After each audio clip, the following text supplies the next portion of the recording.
Well, right here, she's not joining us. She's been here since. Is Gen X, the one and only Ginika. Good morning, Dr. Abati, all over again. Okay, what's trending around We miss the world? you, though. We really, I'm here now. Your fans out there have been calling for you. Refine, right? But Mr. Ifeni, elegant woman. Thank you. Elegant. Thank you. Well, all right. Good morning again, viewers. Okay, please carry on. Dr. Abati, I love you. I love Oji. I love everybody. The love is going around. Why not? Oh, good morning again, viewers. Here are some of the stories that are trending across the globe. In the United States, Twitter's co-founder, Jack Dorsey, appointed 3 Nigerians to the board of his Bitcoin Trust Fund. Dorsey, who resigned as Twitter's CEO in late November from the Bitcoin Trust Fund, B-Trust, in partnership with American hip-hop star Jay-Z. The Nigerians appointed into the trust fund are Abubakar Nur Khalil, Obinwosu, and Ojoma Ochai. The 3 Nigerians have worked to promote Bitcoin development efforts across Africa. In Haiti, the 400 Mawozo gang on Thursday released the remaining 12 missionaries of a group of 17 who were kidnapped in October. The group, consisting of 16 Americans and 1 Canadian, including children, were abducted after they visited an orphanage in an area run by the powerful criminal gang. In North Korea, the government has banned citizens from laughing, drinking, or showing signs of happiness for 11 days to mark the 10th anniversary of the death of the country's former leader, Kim Jong-il. The leader ruled North Korea from 1994 until his death in 2011. He died of a heart attack at the age of 69 after ruling the country for 17 years in a brutal and repressive dictatorship. Under sports, Mercedes on Thursday elected to abandon their appeal against Max Verstappen's controversial win at the Abu Dhabi Grand Prix, with Lewis Hamilton playing a key role in the decision. Hamilton decided that he didn't want to win such a momentous and historic title in the course. The British driver missed out on a record-breaking 8th Formula One title on Sunday, despite having dominated much of the race. Finally, under entertainment, rapper and actor Curtis 50 Cent Jackson, director Stephen S. DeKnight, and Nigerian media mogul Mo Abudu are set to produce a drama series centered on the life of African warrior Queen Nzinga, starring Yetide Badaki. The drama series, which is to air on premium cable TV Stars, tells a story of a fearless warrior queen who waged a ferocious 40-year guerrilla war against her kingdom's formidable enemies and the cruel subjugation of her people by Portuguese slavers. Well, let's begin what's trending by congratulating President Muhammadu Buhari as he turns 79 today. The president, who is currently in Turkey, seeking to maximize bilateral benefits in critical areas of Nigeria's safety, survival, and economic development, according to the president's media aide, Garba Shehu, will be spending the day without the joy of being with his family. Well, in an essay written and published by the media aide, Buhari's achievements in the last 6.5 years were highlighted. The article states that Buhari has taken historic decisions which has changed the country. Well, top among which was his signing into law the Companies and Allied Matters Act, the Climate Change Law, and the Petroleum Industry Act, among many other achievements. Dr. Bati, I told you you'll have a chance to comment on President Buhari's birthday and Garba Shehu's essay. But again, congratulations, President Muhammadu Buhari. Happy birthday. Yes, happy birthday to the President of Nigeria. Yes. And as I said, for me, birthdays don't happen until I see the implication. But I guess, talking seriously, in his own case, Nigerians are more interested not in rice and soup. RSVP. They are more interested in the implications of his presidency. Yes. And that is why it is instructive that on the occasion of the 79th birthday of the president, Garba Shehu has taken the opportunity to highlight some of his achievements. Well, that's how it's done. That's the strategy. When you are a spokesperson for a president, you use every opportunity to remind the public of what the government under his watch has been able to do. The second point, of course, is that nobody goes into a government position, particularly at the level of the presidency, to fail. Every political leader, would like to be popular. Every politician occupying a position wants to be appreciated. So, in that regard, when politicians fail, it's a great minus, for their own affairs. The third point to be made, no matter what a spokesperson writes or a publicist outlines, whatever Garba Shehu says, the final assessment of the Buhari legacy will be done by the Nigerian people themselves. Yes.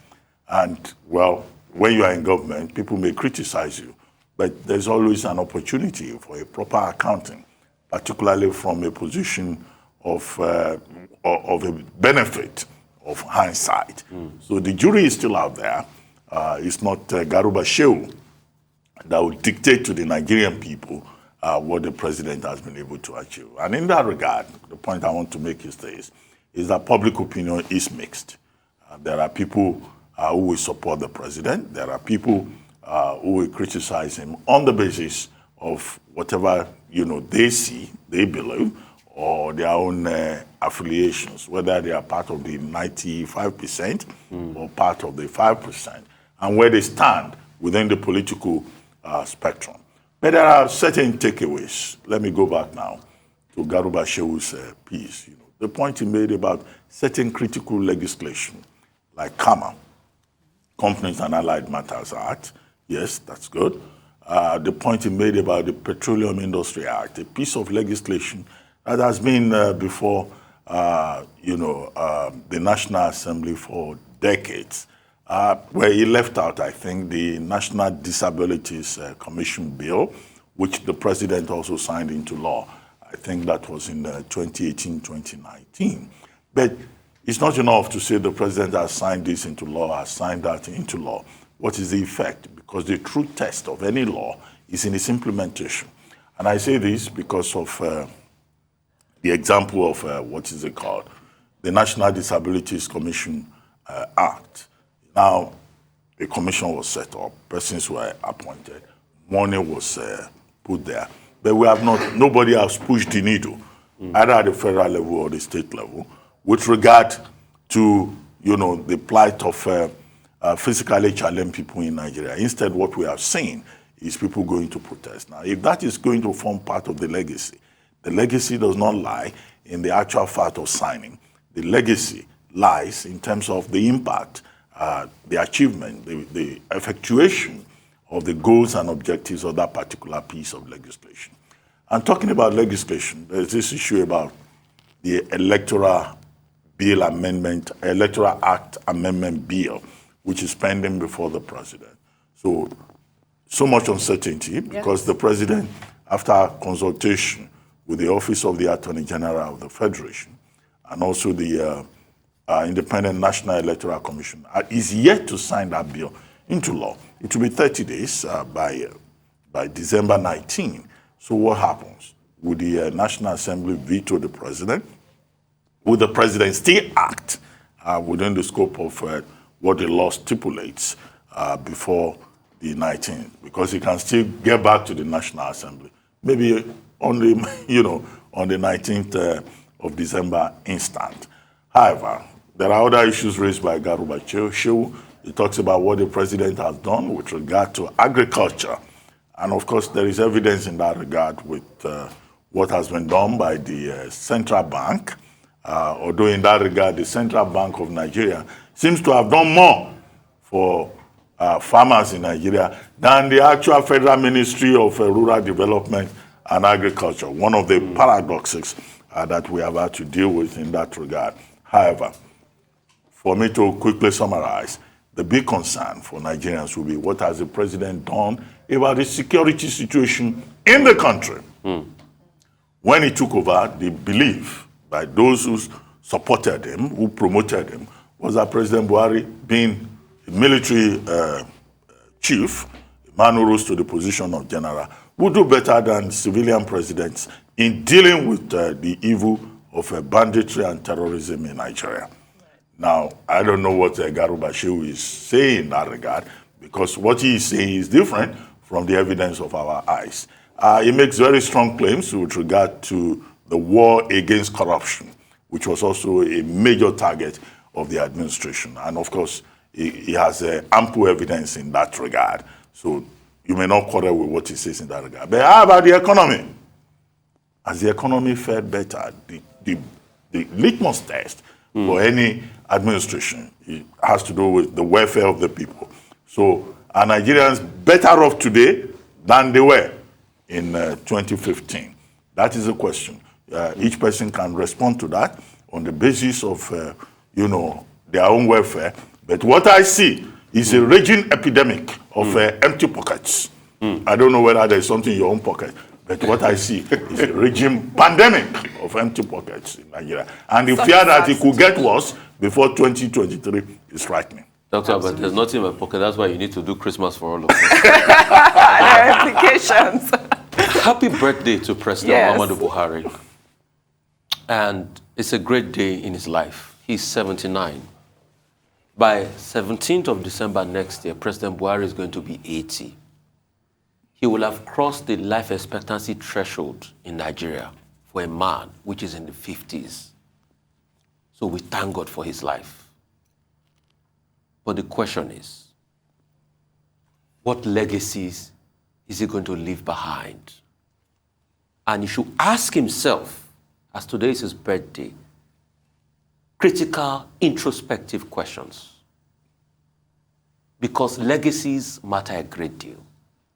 And we pray that God gives him the strength to be able to do that and to achieve all he set out for himself. But you see, President Buhari himself has set the bar for himself. Let's go back to his 2015 speech, his inaugural speech. He said something very profound.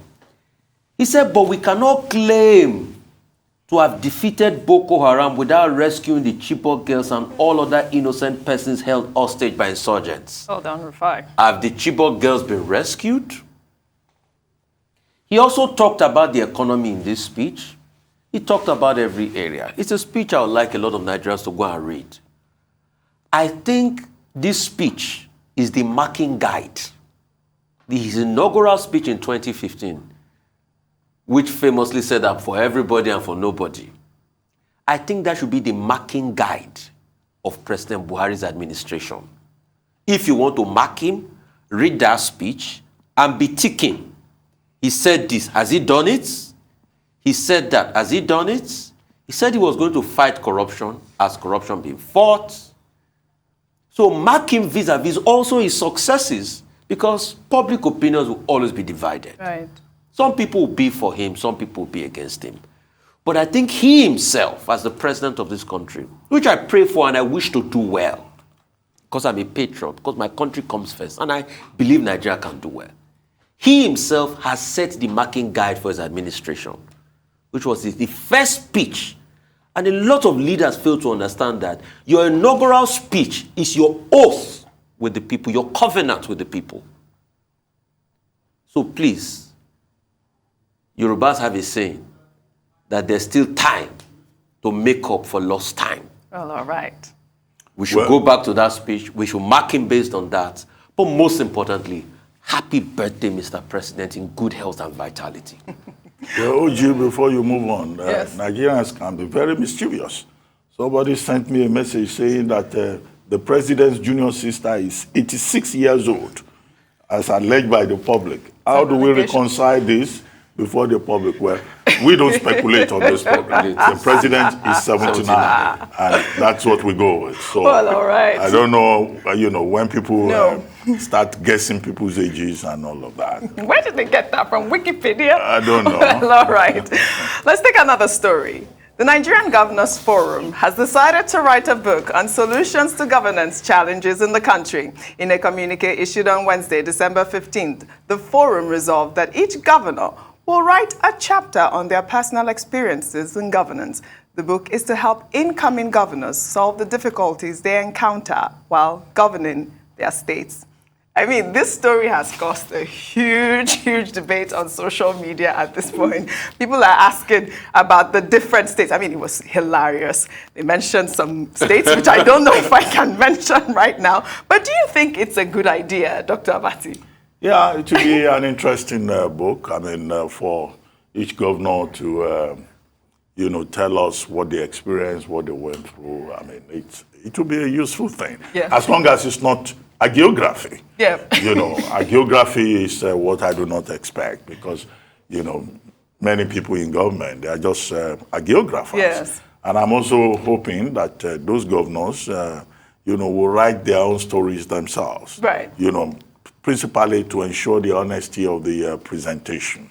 And in any case, if you look around, I don't know how many of them can write a successful paragraph. Oh, God, you don't want to but, see this. Editors can assist them. But, the authenticity of the story is what is important.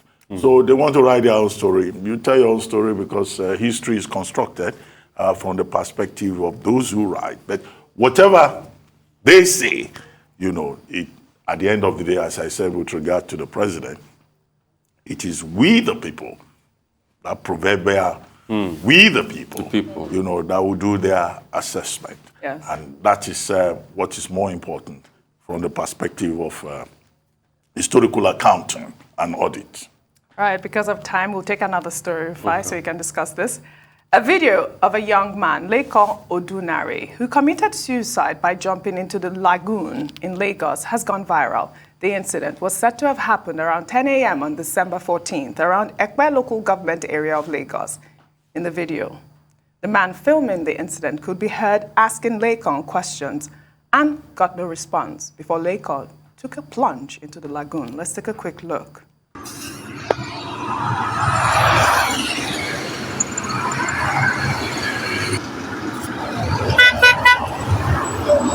Báwo kí ló ṣe ta ló mọ̀?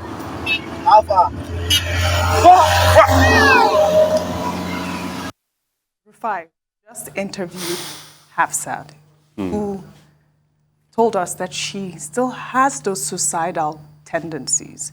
We were discussing about, the issue of depression. Apparently, this boy has been depressed for, I don't know for how long. His family is still looking for his body at this point. I thought I should highlight the story, and so we can talk about the issues that Hafsat actually raised today. That video just shows societal failure.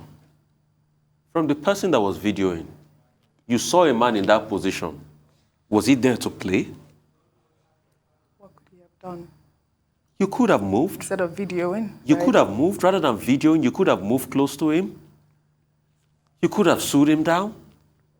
But the question is he even educated enough to know that, we saved the life first in the first place? One of the things the famous boxer Muhammad Ali was popular for was the fact that he talked to a man on the verge of suicide and he made the man see reasons. That was a window of opportunity, but is society educated enough? So it just shows society collapse. And it goes back to the family. Somebody complained that he was facing depression. Yes. You said he should deal with life. I'm sure even the family members are not even, they're not even aware of depression. They don't even know it. So it's part of the societal education we keep talking about. Where are the support systems? You see, we live in a society where people are stigmatized for mental illness, but they forget that mental illness is actually illness itself. And it has to be seen as that. How many psychiatrists, psychologists do we even have in this country? We live in a society where people still say it is bad to go see a shrink or a psychologist. Please, if you don't feel good, talk to somebody or see a psychologist. There's nothing bad about it. People suffer depression. And I've seen people go through a depressive time. And people that suffer depression can come out and be better. It just shows societal failure. Now we're looking for him. I hope they find him. I'm so sad. But increasingly, that's what society has become. And it goes back to the challenges. We need to face our challenges head on. People suffer things in society, but the question is, who is there to talk to them? Who is the support system? We need to invest more in support systems. We need to truly be our brother's keeper. We need to call people. We need to visit them and show them we love them. Because somebody is smiling, it doesn't mean they are really smiling inside. People are going through stuff. Things are hard for people. But do we care? Can we show them we love them?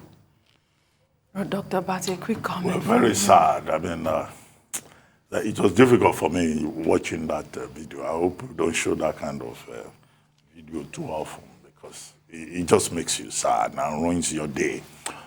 It's very unfortunate that, mental health has become a big issue in Nigeria. And, from the statistics, the researchers, they will tell you that, look, it's one area of, public health that government is not paying enough attention to. I delivered the 100 years of psychiatry in Nigeria lecture many years ago. And what I was shocked to discover that in the whole of Nigeria, we have just about 100 psychiatrists. Yes. Out of these 100, some of them have gone into politics. Some of them are running beer parlors. Some have ended up as pastors, spreading the gospel. So in terms of even the personnel to address this crisis, we don't have enough people. So can government, at one level at least, invest in this? Can there be better public enlightenment for people with regard to mental health? Because it's like any other illness. It can be treated. Yes. Once you go through the counseling, the treatment, you will be fine. There are many people, who have mental health issues who get support. Family also needs to support. There must be community interest in this. If you have a problem, you talk to other people. They probably would help you. Finally, people should realize that suicide is a crime. It's a felony. I keep saying it on this program. People think it's a joke. Now, we talk about it, with a lot of sadness. If you don't succeed, you go to jail. You can be reported, right? Yes. But when you succeed, okay, then you die. So people should just not try it. And finally, the threat of voyeurism. Nigerians will film anything. All these miserable phones that people carry about. No matter how miserable your phone is, at least there's a camera there. And that's part of the danger. Those who talk about, advancement in technology. And it's discontent. This is a sad illustration of it. Well, God will be with the family, the affected family. Well, I'm sorry to have had to end What's Trending on a sad note. That's all I have for you on What's Trending today. I'll see you next week.